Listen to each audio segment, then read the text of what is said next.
Hi, my name is Tony, and today I'm going to show you how to make baked pears from plantbasedonabudget.com. I will be putting the printable recipe down below, and if you have the Plant Based on a Budget Quick and Easy Cookbook, you can find it on page 216, which I'll also link down below. I'm using bartlett pears today, but you can pretty much use any pear that you have and it'll taste great. I'm using the ones that my neighbor gave us. He gave us maybe 50, I'm not joking, because his brother works for the Pear Association. So thank you to my neighbor for all these delicious, beautiful pears. What we're gonna do is slice them in the middle, lengthwise, so that they look like this. And then we're gonna take a scooper and scoop out the part in the middle that is a little bit hard. It should come out pretty easy. And if you want to make it a little bigger, that's fine too, because we will be using it to add in the filling. Also, if you want to eat these and there are no visible seeds, you can go ahead and do that. This is what it looks like now that I've hollowed out the middle, and I think I'm going to take out just a little bit more on the side, since I do really want it to be filled with the filling that I'm going to show you how to make momentarily. So I'm going to put this to the side. And then I'm going to take my knife again. This is an optional thing that I really like to do to make sure that it stays balanced once it's on the baking sheet. And I like to just remove a little piece of the back so that it stays flat and it doesn't roll around like this. So now this doesn't roll around, this rolls around. You can save these to eat later as well.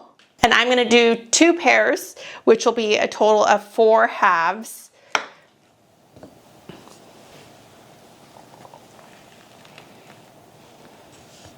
These are so ripe and juicy. I just want to take a big bite. Okay, take this last part off. Ideally, you'd use pears, if you're using bartlett, they should look a little bit yellow, but not so ripe that when you touch them, they bruise. This is the color that I like when I'm using mine. But as you can see in my book, I did use Asian pears. So if you have those instead, go for it. Now I am going to place my pears on a square baking sheet. Doesn't matter if it's 8-inch or 9-inch. Actually, you can even use a sheet pan or anything else. You just need it to be about the size of this 8-inch pan, at least. Now for the filling, you can either use chopped walnuts, chopped pecans. Those are the 2 that I recommend in the printable recipe down below, but you can also use chopped pumpkin seeds or really any other nut that you have on hand. These are just my favorites. I'm using 1/4 cup of chopped walnuts today. Then I like to keep a lot of these raisins on hand. I like to buy these instead of the big box because then they stay fresher longer. I'm adding in 3 tablespoons of raisins. You can also use dried cranberries, or you can use a chopped dried fruit like dried peaches or dried figs or something else. You can even do a mix and match. Sometimes I do raisins and cranberries and it tastes really good. I also like when I use cranberries because it gives it that extra pop of red, and I like when things are pretty. Then we're gonna put in some pumpkin pie spice. I'm using 1/2 teaspoon and I'm gonna pour that directly in there.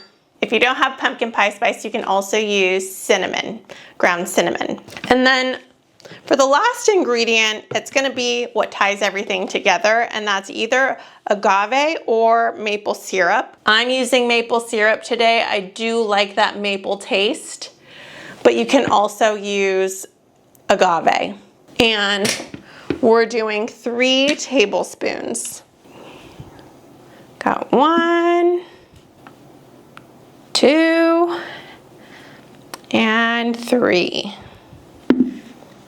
And then I'm also going to keep this close by because I want to drizzle it at the end after I bake them. Mix everything together. What I really appreciate about this recipe is how beautiful it looks. It looks like a really elevated dish that you can serve to guests mix, but it's so simple and it comes together quickly. Once it's all mixed, you can start filling your pears. I'm gonna try to keep mine tidy. We'll see how it goes. Now I'm sort of wishing I had done all of them a little bit bigger, but that's okay. I think it looks pretty with the mixed. Okay. We'll have a little bit of filling left over, and that's fine. I already have my oven at 350 degrees Fahrenheit, 177 degrees Celsius, and I will bake it for 25 minutes and come back and show you what it looks like.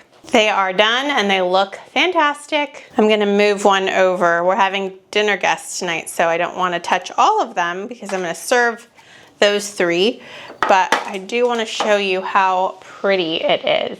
I was gonna give it a taste test, but I think that I'm just gonna eat that one for dessert. I know that these are delicious. They've been recipe tested so many times for my cookbook, Plant-Based on a Budget, Quick and Easy. And if you've had them, let me know in the comments what you think. If you're going to make them, let me know.